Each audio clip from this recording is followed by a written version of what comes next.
குழந்தைக்காக ட்ரை பண்றீங்களா? அப்போ இந்த வீடியோ வந்து உங்களுக்கு தான்.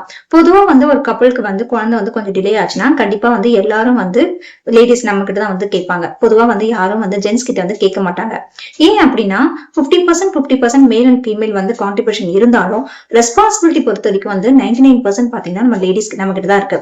ஏன்னா நம்ம தான் வந்து 9 months வந்து பேபியை கேரி பண்ண போறோம். சோ நம்ம யூட்ரஸ் நல்லா ஸ்ட்ராங்கா இருக்கணும், இன்ஃபெக்ஷன் எதுவும் இருக்கக்கூடாது, PCOD problem, fibroid problem, cyst problem எதுவுமே இருக்கக்கூடாது, ஹார்மோன் பேலன்ஸ் கரெக்டா இருக்கணும். சோ இந்த மாதிரி ஏகப்பட்ட விஷயங்கள் வந்து நம்ம கிட்ட இருக்கிறதுனால எல்லாரும் வந்து நம்ம கிட்ட கேக்குறாங்க. சோ இனிமேல் வந்து குழந்தை இல்லைன்னு சொல்லி யாராவது உங்ககிட்ட கேட்டாங்கன்னா தயவு செய்து டென்ஷனோ ஸ்ட்ரெஸ்ஸோ ஆகாதீங்க. ஏன்னா நீங்க வந்து அவ்வளவு ஒரு பவர்ஃபுல்லான பொசிஷன்ல இருக்கீங்க. சோ அதுதான் வந்து உங்ககிட்ட கேக்குறாங்க. எந்த ஒரு ஸ்ட்ரெஸ்ஸும் டென்ஷனும் ஆகாம ரிலாக்ஸா ட்ரை பண்ணீங்க. கண்டிப்பா வந்து நீங்க எதிர்பார்க்க மாதிரி பாப்பா வந்து சீக்கிரம் வரும். சோ நம்ம சேனல்ல வந்து ஃபெர்டிலிட்டி ரிலேட்டடா நிறைய டாபிக்ஸ் வந்து நான் டிஸ்கஸ் பண்ண போறேன். கண்டிப்பா நீங்க சப்போர்ட் பண்ணுங்க.